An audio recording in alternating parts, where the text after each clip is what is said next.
Bienvenue. Dans l'affaire Boukangalonzo, la Cour de cassation vient de se déclarer incompétente pour juger un ancien Premier ministre.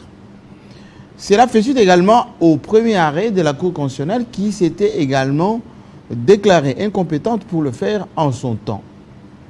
Est-ce que c'est l'épilogue de cette affaire ou va-t-on connaître encore du rebondissement dans tout cela?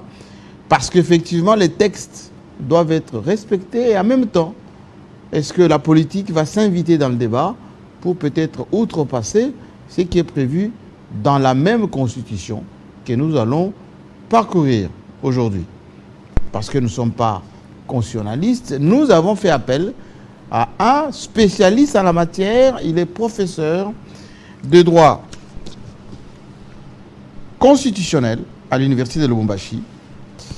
Il est aussi député provincial dans le Grand Katanga. Gabriel Manale est un enseignant de droit constitutionnel et dans plusieurs universités congolaises.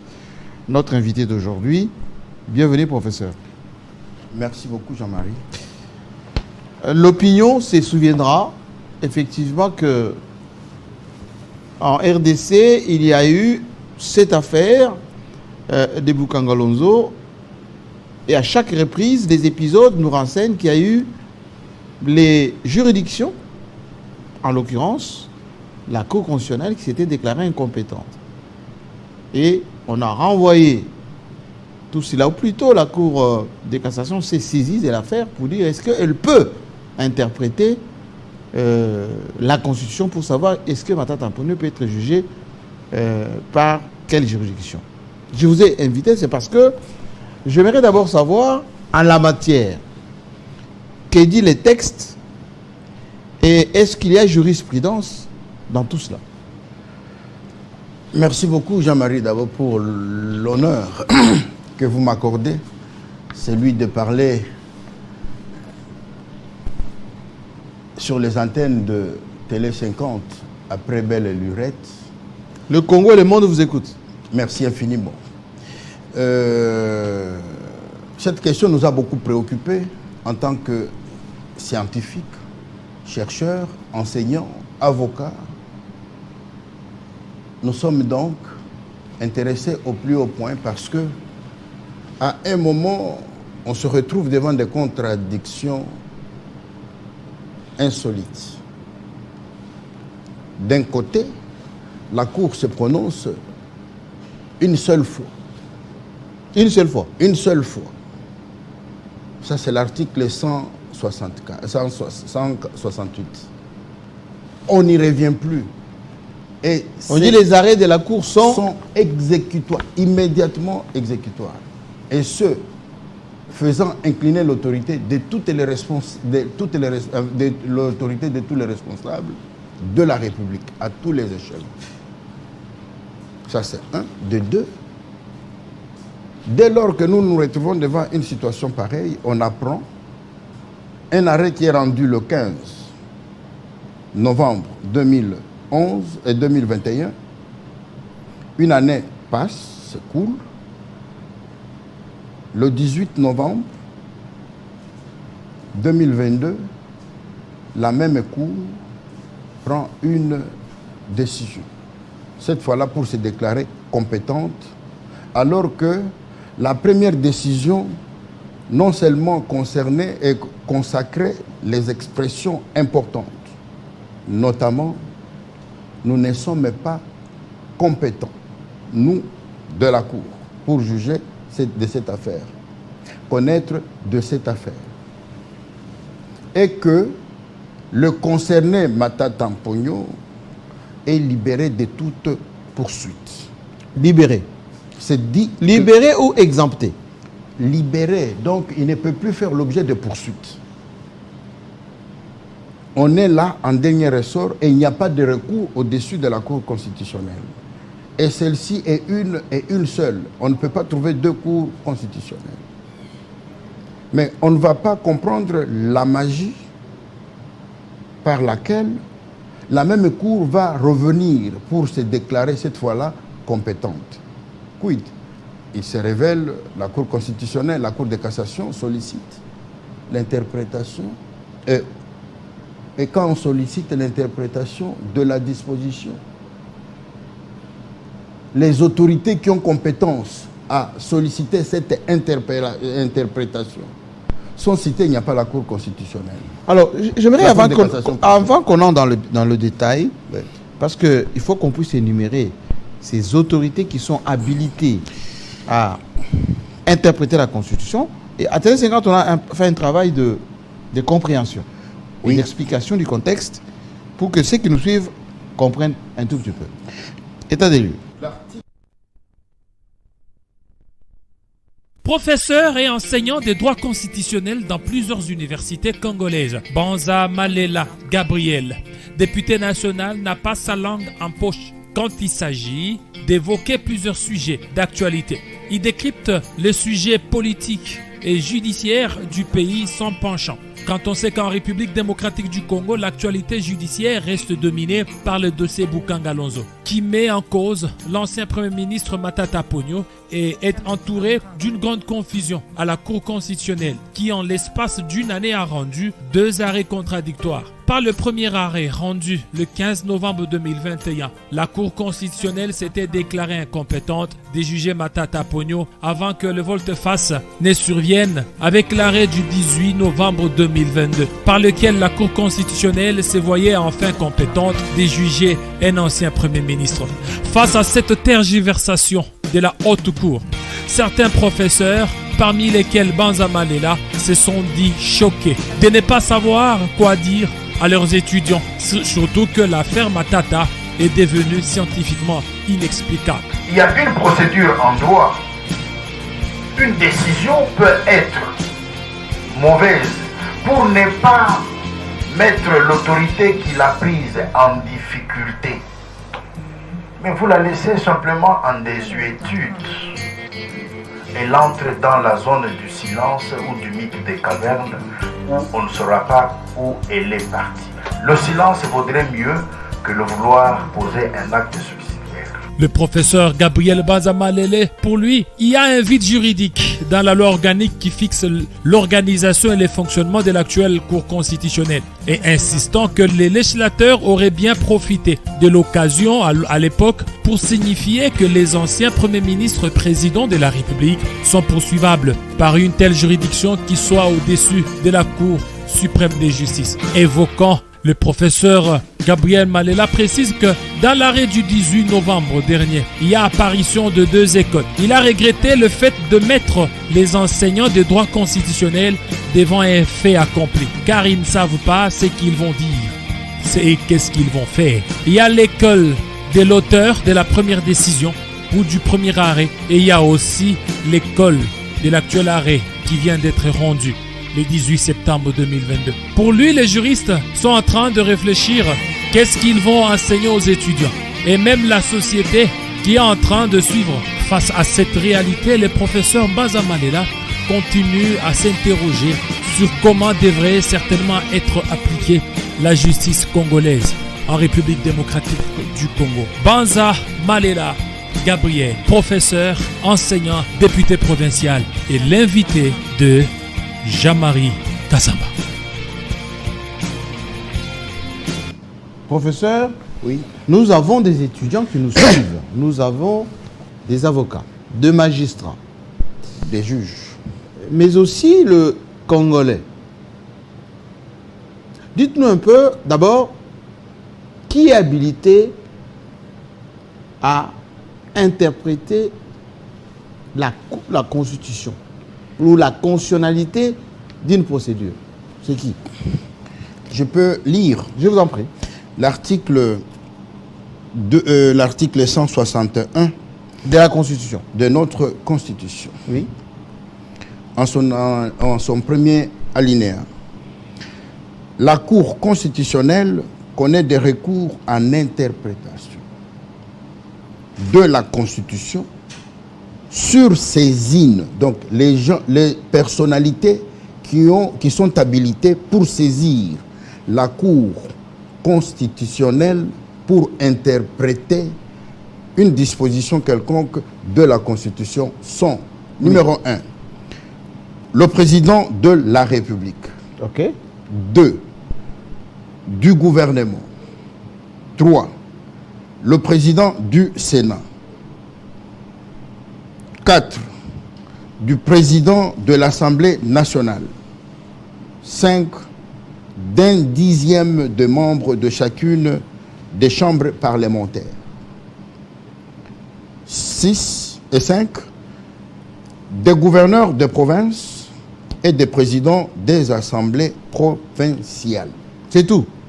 Il n'y a pas de cour de cassation là-dedans. Donc la Cour de cassation n'est pas habilitée à recourir en interprétation d'une constitution. Je crois que On vient de citer. Oui. On vient de citer. Je voulais juste paraphraser ce que vous venez de dire. Oui.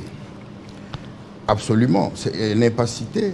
Alors pourquoi dans les cas d'espèce, elle s'est saisie elle-même pour interpréter? La Cour constitutionnelle pouvait même rejeter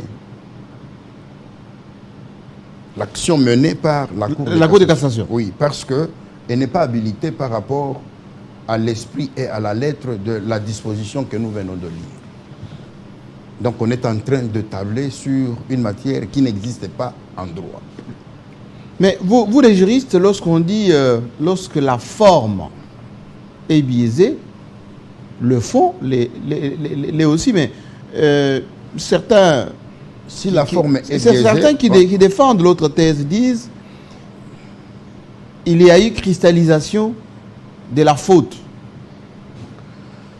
Oui, ça, on entre dans la doctrine, chacun avec l'école dans laquelle il évolue.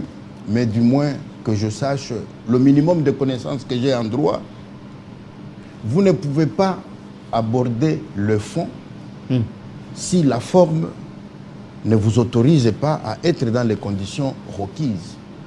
Tout de suite là, je venais de le dire. Nous avons eu un procès très important dans le contentieux électoral où M. Fayoulou, voulant clamer sa victoire, mais la Cour constitutionnelle l'a tout simplement débouté pour des raisons de vice de forme. On n'a même pas voulu examiner tous les autres aspects. Nous sommes dans un monde civilisé où le droit doit marcher, doit fonctionner, doit vivre comme il est requis dans toutes les sociétés civilisées. C'est-à-dire quoi? La forme vous permet d'ouvrir la porte pour accéder au dossier quant à son fond. On commence par la forme d'abord. Toujours. Vous ne pouvez pas entrer dans une maison alors que la porte est encore fermée. On vous invite à la table pour aller manger alors que la porte est fermée, ça ne va pas. Alors, est-ce qu'il existe une jurisprudence dans notre pays où la Cour constitutionnelle a déjà rendu un arrêt et ensuite la même Cour s'est redit et est revenue sur la même affaire en rendant un deuxième arrêt? Je ne pense pas, à ma petite connaissance de la matière. Sinon, ce qu'il y a aussi à relever en amont, c'est le fait que la Cour constitutionnelle est encore un bébé, un enfant. Bébé? Oui, on était avec la Cour suprême de justice. On l'a enterré et sur sa tombe, on a érigé d'autres instances. Mais la matière reste la même quand même, non? La matière reste la même. La Constitution reste la même. Oui. Et c'est ce qui fait que même la législation en la matière, pour l'organisation du cas et pour la gestion du cas sous examen, crée un peu de quoi parce qu'il y a de vide juridique. Les faits tels que nous les vivons aujourd'hui vont permettre, ça c'est moi qui dis, et je crois que tous les juristes sont d'accord avec moi, les faits précédant les droits, on va compléter la loi organique en la matière. Autrement dit, il faut trouver une juridiction qui puisse juger les anciens premiers ministres qui ne sont plus en fonction, enfin les premiers ministres qui ne sont plus en fonction, c'est-à-dire les anciens premiers ministres. Parce qu'il y a eu une modification de cette constitution qui exemptait les anciens présidents et les anciens premiers ministres. Non. Je crois qu'en tout état de cause, oui, l'avancée ou le progrès de l'évolution du droit en cette matière ici va faire que l'on complète le vide. La Cour constitutionnelle a semblé se substituer, si vous lisez le deuxième arrêt, parce que moi je préfère parler de l'arrêt des données 1 et l'arrêt des données 2. Deux arrêts. Oui, parce qu'il y a deux des données. Le deuxième pense qu'il a le pouvoir de se substituer au législateur pour compléter le vide. D'où la question que je vous pose. Oui. Est-ce que la Cour constitutionnelle peut-elle modifier la Constitution? La Cour constitutionnelle, c'est même le garant de la Constitution. C'est le juge de la Constitution. C'est le gardien de la Constitution. Donc, tous les actes qu'elle pose sont strictement limités dans le cadre de l'esprit et de la lettre de la Constitution. Elle ne peut donc pas aller au-delà.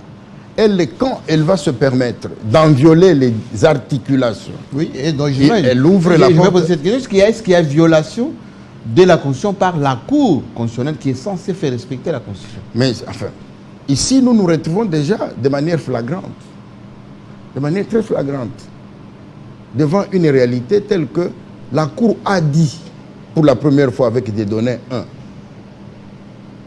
sur le fond de l'article 168. C'est fini, en principe. Et ça devait s'arrêter là. Ça s'arrête, ça devient exécutoire, ça s'oblige, ça s'impose, ça fait autorité et empire vis-à-vis de n'importe quelle instance dans notre pays. Fort malheureusement, on ne tient pas compte de ça, on veut y revenir. Mais il faut aussi savoir que le droit est vaste. Dans la procédure, on prévoit aussi une possibilité de corriger une décision coulée en force de la chose jugée, comme c'est le question cas. que j'allais poser. Parce qu'il y a eu maintenant peut-être erreur ou mauvaise interprétation. Est-ce qu'il y a moyen de corriger ça? Absolument, si on trouve que c'est une erreur, si on trouve que c'est une faute, si on trouve que c'est inique, c'est mauvais. Parce que la jurisprudence, on s'en inspire toujours. La jurisprudence de la Cour suprême, de la Cour constitutionnelle notamment, elle est la lumière. Sans quoi, les juges ne sont pas suffisamment éclairés à des niveaux inférieurs. Les avocats, les praticiens en général. Mais dans le cas d'espèce, si l'on est convaincu avec un argument fort qui convainc objectivement que le premier juge avait déconné, il avait été faible, il avait été déficitaire ou lacunaire dans la décision, or celle-ci continue à brûler la brousse, on peut intervenir par la procédure d'exéquatur. En ce moment-là, on revient juste pour arrêter le cursus de cette jurisprudence, mais ce sera pour l'avenir et non pour le passé.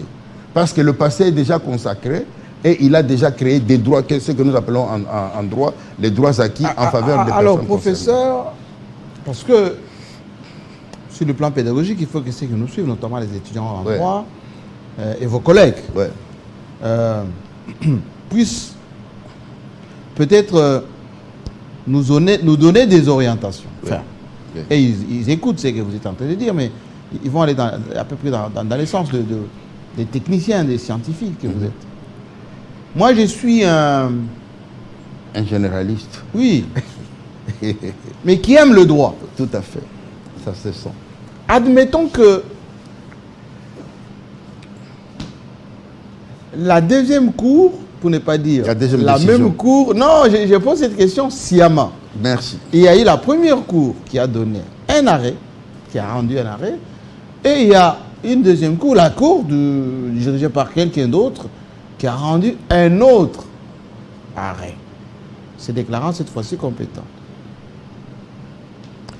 En quoi l'interférence de la politique peut influencer les droits? D'abord, je voudrais corriger, il n'y aura jamais une deuxième cour. Ça ne se dira presque jamais. C'est la même cour? C'est la même cour, les personnes vont passer. Les animateurs passent? Les animateurs passent, la cour, elle reste une et seule. La cour. C'est pourquoi on dit pas une cour constitutionnelle. Sinon, il y en aurait une deuxième. On dit la cour. La cour. c'est une institution, c'est un organe du pouvoir judiciaire, le cas échéant, de l'institution cours et tribunaux. Et c'est la sommité. Et quand la cour a parlé, elle a donné la lumière là où il y a les ténèbres. Alors, justement, l'interférence, je ne veux pas dire injonction, de la politique dans une procédure peut-être aller dans le sens de la violation d'une constitution. Je ne pense pas. Tout ce qui est violation est violation. Je ne pense pas ici qu'il y ait une interférence politique. Et je ne vois même pas cette autorité politique dans notre pays qui puisse avoir de l'autorité sur la Cour constitutionnelle, l'orienter dans le sens négatif. Il n'y en a pas. Mais ça aurait quelles conséquences? Mais enfin, sinon, ça ne va pas. Parce que dans tous les pays du monde où on veut que la magistrature soit indépendante du pouvoir politique. Donc, séparation de pouvoir. En termes de séparation de pouvoir, on laisse l'intelligence des juristes qui sont nommés comme magistrats et juges agir indépendamment, sans moindre influence du pouvoir politique. Et le croire oui. Dans ce sens-là, oui. C'est en même temps minimiser la notoriété des autorités politiques dans notre pays et surtout des autorités judiciaires dans notre pays. Il n'y en a pas. Et est-ce que, je pose toujours les questions comme un novice en la matière,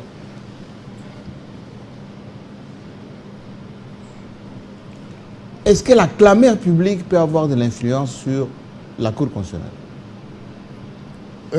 La clameur publique ne peut pas avoir de l'influence sur une décision judiciaire. Du moins, la décision sera dite, elle sera publiée et ne pourra peut-être pas être appliquée pour des raisons de paix et de sécurité ou de l'ordre public. Oui. Mais la décision sera dite. La clameur publique, c'est composé de qui? Qui en sont auteurs? La plupart ne sont pas des professionnels. Et donc ils ne connaissent pas les tenants et les aboutissants? Non. Et ils sont dans cette catégorie de moutons qui sont en train de suivre le mouvement sans connaître le fond de la place vers où ils vont, parce que plus loin, il y a un lion qui attend les bouffer. Alors, dans cette affaire de Boukangalonzo, Matata Pogno, on connaît des suites un peu rocambolesques comme ça. En quoi ça fâche la démarche? Non, nous, ce qui nous a intéressés en tant que scientifiques, vous vous souviendrez, plus d'une fois on a échangé avec vous, nous sommes dans le souci de créer une notoriété autour du concept état de droit. Oui. Et quand on c'est la thématique de cette émission. Oui. Quand on parle de l'état de droit, il faut qu'on donne la définition objective à ce concept. Il est d'origine allemande. État de droit. Oui, de l'école de Rüsissach en Allemagne, du 19e siècle. En quelque sorte, l'État, celui que nous appelons le Léviathan, est une personne morale à l'intérieur de laquelle se trouve la sécurité de toute personne. Et cet État-là a aussi des droits et des obligations vis-à-vis de l'homme, par exemple, de la nation et vis-à-vis des étrangers. Quand donc l'État lui-même doit respecter les droits. Oui, l'État doit respecter le droit. Parce que si l'État n'est pas un État de droit, il peut se permettre de faire n'importe quoi. Et l'erreur que nous avons dans l'appréhension de la chose, oui, c'est de croire que l'État, ce sont les animateurs, les organes.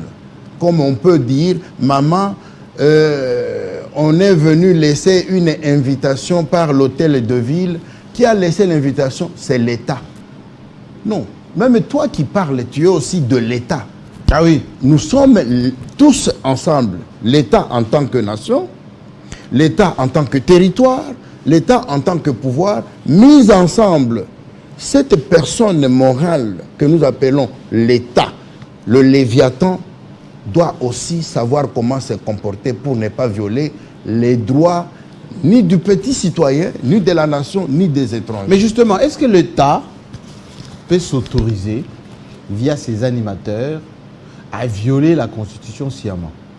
S'ils ne sont pas dans un état de droit, ça c'est possible. Et c'est malheureux. Ou par calcul peut-être? Oui, c'est-à-dire en toute, quelle que soit la réponse, si l'État doit se permettre de le faire, c'est très malheureux, nous ne sommes pas dans un état de droit. Et c'est ce qui a créé même, par exemple, le contentieux belgo-congolais.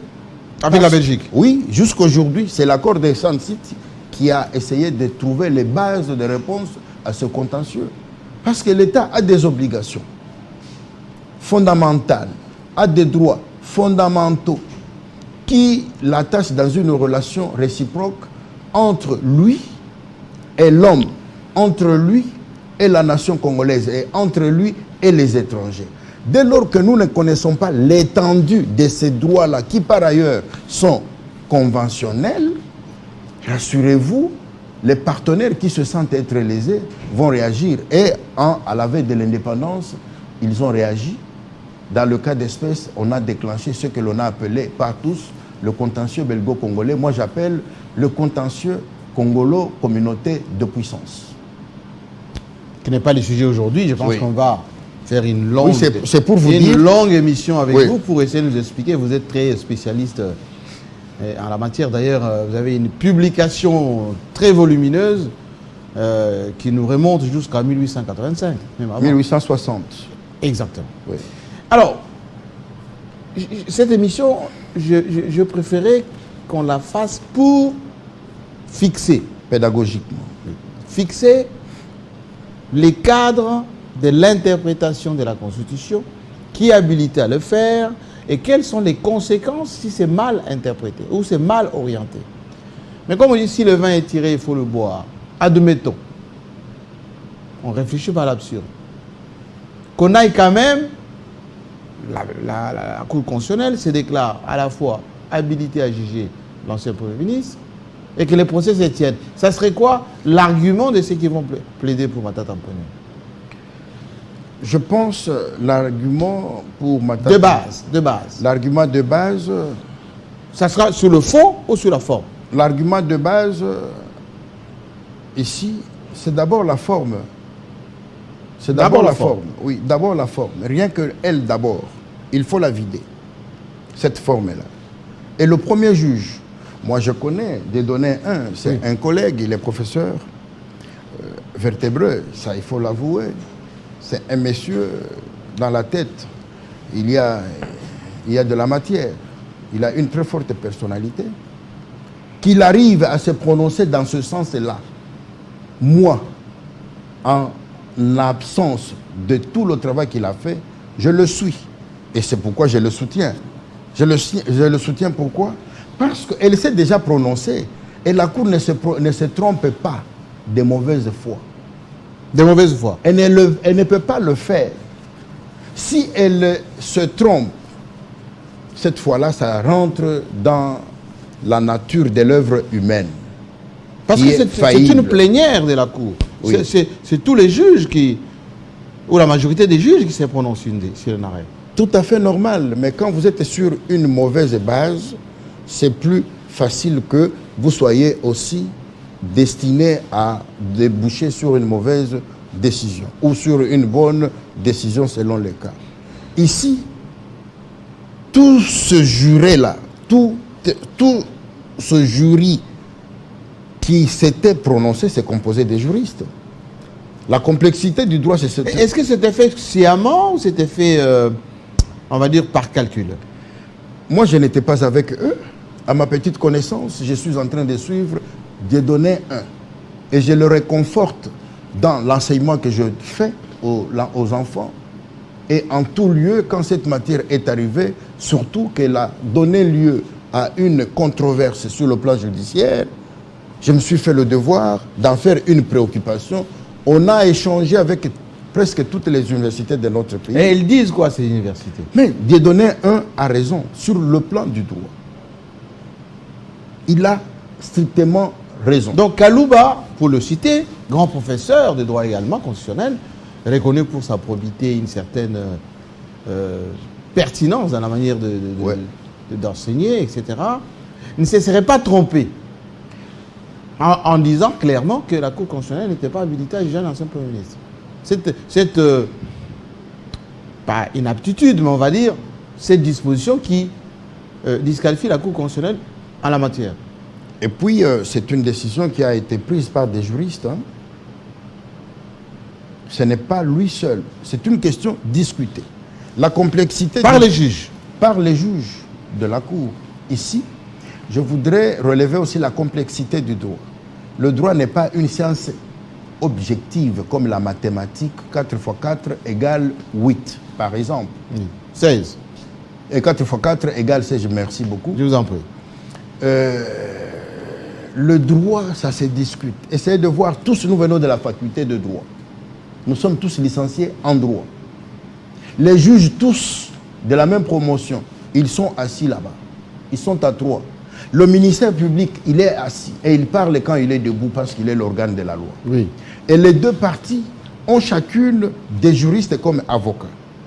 Pourquoi au départ, ils ne pouvaient pas s'entendre pour donner une solution finale à un contentieux, à un conflit judiciaire quelconque?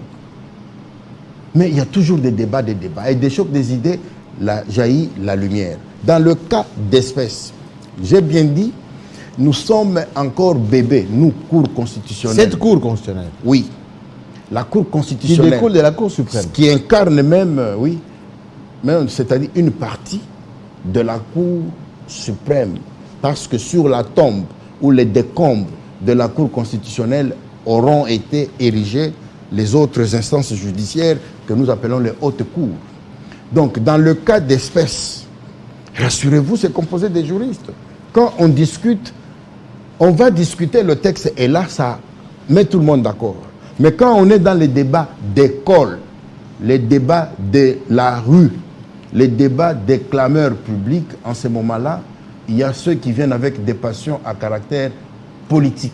Et ça n'a rien à voir avec le droit. Non, le droit, il est droit. Sinon, on pouvait trouver une ligne brisée. Le droit est par définition opposé à la ligne brisée. Professeur, on va terminer cette émission, mais on fera un débat très prochainement pour un peu expliquer la notion des arrêts de la Cour constitutionnelle, l'interprétation de cette Cour qui est habilitée, tout ça on a vu. Mais est-ce que vous avez l'impression que l'état des droits dont on parle est une fiction ou c'est plutôt les hommes qui ne font pas beaucoup d'efforts pour la concrétiser, cette option levée par le président de la République, Félix Tshisekedi? Il faut d'abord que l'on s'entende. Qui parle de l'état de droit? C'est le constituant de 2006. Ah, c'est dans la Constitution? C'est dans la Constitution. C'est pas dans une offre politique? Non. Dans la Constitution, quand vous lisez, c'est le vœu du constituant de 2006. C'est le vœu du constituant, permettez. Nous, peuple congolais, unis par le destin et par l'histoire autour des nobles idéaux de liberté, de fraternité, de solidarité, de justice, de paix et de travail. Animés par notre volonté commune de bâtir au cœur de l'Afrique un État de droit et une nation puissante et prospère, fondée sur une véritable démocratie politique, économique, sociale et culturelle. Donc c'est le vœu du constituant. C'est coulé dans la Constitution. C'est coulé, c'est déjà le substrat même, l'esprit, l'essence de cette Constitution.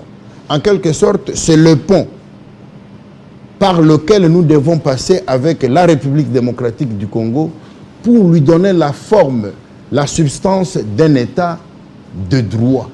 Ce n'est donc pas une fiction, c'est un projet important. Ce n'est pas une volonté politique personnelle. Non, j'ai lu le préambule, vous pouvez lire le préambule de la Constitution, c'est bien dégagé. Donc ça vient du constituant ou de la Constitution comme le vœu du Congolais. Partout qu'il se trouve, faisons chacun un effort pour que nous soyons, nous, République démocratique du Congo, un État de droit. On n'y est pas encore. Ce n'est pas l'arrestation de X, Y. Oui, qui va faire que le Congo soit un État de droit. Sinon, tous les jours, chaque jour, on a toujours arrêté. Mais justement, cette situation fait-elle de certaines personnalités des gens qui ne sont pas susceptibles d'être jugés par n'importe quelle juridiction?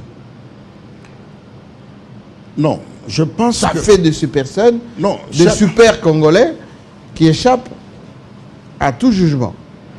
Il n'en existe pas le cas du tout. Il n'en existe. Chacun, là où il se trouve, il a son juge naturel. Il a son juge naturel. On peut se retrouver devant un cas d'espèce où le juge n'est pas défini. Donc, faiblesse ou lacune du cadre organique de la loi. D'où il faut une correction au niveau du constituant. Il faut combler le vide pour que cette erreur du législateur ne puisse pas perdurer. On va corriger pour qu'à l'avenir, cette situation ne se répète plus.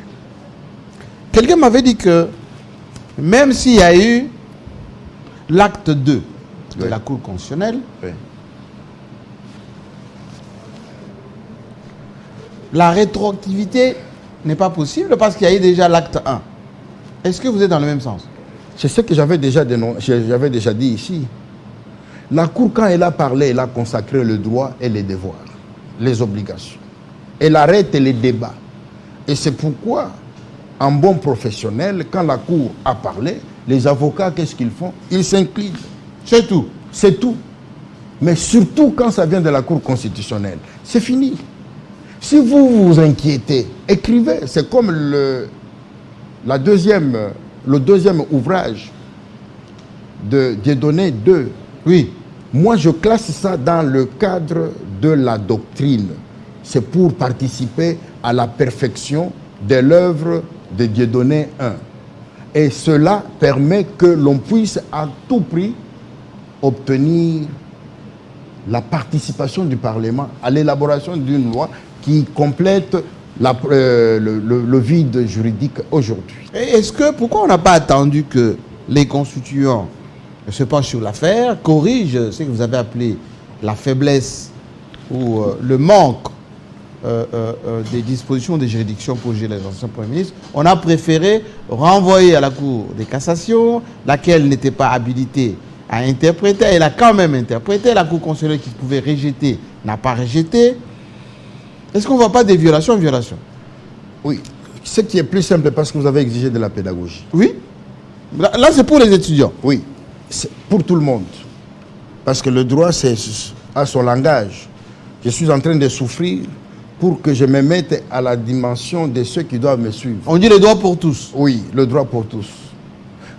En principe, sur le fond de l'article 168, la Cour, quand elle se prononce pour la première fois et la dernière fois, le débat est clos. Tout le reste, ça enrichit les idées. Il ne faut pas ankyloser votre réflexion. Il faut continuer à réfléchir. Si vous trouvez qu'il y avait un vide, cherchez à compléter le vide parce que la loi elle-même est lacunaire. Alors, quelqu'un m'avait dit également, mais ceux qui défendent cette thèse de l'arrêt unique, mais lorsqu'on publie les résultats en RDC dans les cas d'espèces, il y a eu ce qu'on appelle les erreurs matérielles pour les députés. Ceux qui étaient déboutés ont été récupérés ou rattrapés par la même Cour constitutionnelle. C'est une jurisprudence en ce qui concerne ce qu'on appelle les erreurs matérielles. Oui, vous avez refusé d'aborder les matières de manière mélanger le chou, chou, tomate et autres. Oui. Ça va être de la salade, difficile à consommer. Et ici, on n'a pas besoin de salade, ça c'est clair. Si vous voulez bien, ouvrez une autre audience pour que l'on puisse entrer en profondeur. Oui. Nous sommes dans un contentieux pénal. Ah, pénal. C'est le dossier Boukangalonzo. C'est une matière... Ça, c'est pénal. Ça, c'est pénal. Mais tandis que l'autre, c'est administratif. Donc, si nous voulons y entrer, ça va créer des problèmes très sérieux parce qu'il y a même le Conseil d'État qui doit intervenir en la matière. Donc, pour vous dire ici, n'embrouillons pas ceux qui nous suivent. Le cas d'espèce, Bukanga Lonzo, la matière était déjà vidée. Le débat était déjà clos à partir du moment où l'autorité la plus grande, l'autorité suprême sur le plan judiciaire, c'est la Cour constitutionnelle. Il avait rendu son arrêt. Elle avait déjà rendu son arrêt. Rassurez-vous, même quand vous allez au prétoire avec un cas, on arrive à vous débouter, vous n'allez pas cesser de murmurer, mais ça ne change rien. De ruminer, mais l'arrêt est déjà rendu. C'est déjà rendu. Mais on vous donne des voies de recours. Mais on suppose que pour le cas d'espèce, il n'y a pas une autre juridiction qui peut intervenir. Et la Cour elle-même ne peut pas revenir pour se contredire. À tous les moins, elle a le droit de corriger pour autant que c'était possible. Mais elle ne peut pas corriger dès lors qu'il y a vide juridique. La loi est lacunaire.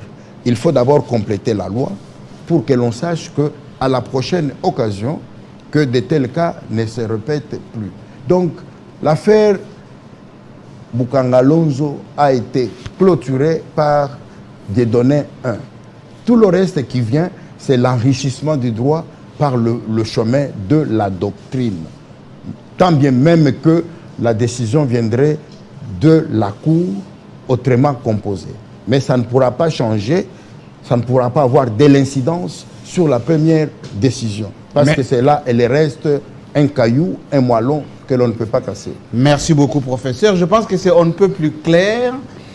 Maintenant, on comprend effectivement qu'une Cour constitutionnelle reste une et une seule qui rend les arrêts. L'arrêt a été rendu. Normalement, la Cour de cassation n'était pas habilitée à interpréter. Elle l'a fait quand même. Bon, comme a dit le professeur, les cailloux restent les cailloux, la pierre reste la pierre, tout est coulé à marbre. On suivra les épisodes quand même pour voir. C'est la vérité, mais la pédagogie a été au rendez-vous aujourd'hui et tout le monde comprend effectivement que l'état des droits que tout le monde veut commence par le respect des textes. Le premier de ces textes, c'est la Constitution. Et la structure habilitée à respecter et à faire respecter cette Constitution, c'est la Cour. C'est pour ça qu'on l'appelle la Cour, pas une Cour. Voilà. Je l'ai corrigé quand vous avez dit une Cour reste une. Merci beaucoup, professeur. À très bientôt. Nous sommes en direct de Kinshasa. Et nous allons effectivement nous déplacer vers l'autre studio avec Christopher Uchokum qui est déjà en place pour Kin Direct pour ce soir. Bienvenue. Bonsoir. Merci de me recevoir, Jean-Marie Kassama. Vous êtes très élégant ce soir après cette très belle émission. Et merci pour l'antenne pour ce Kinshasa Direct.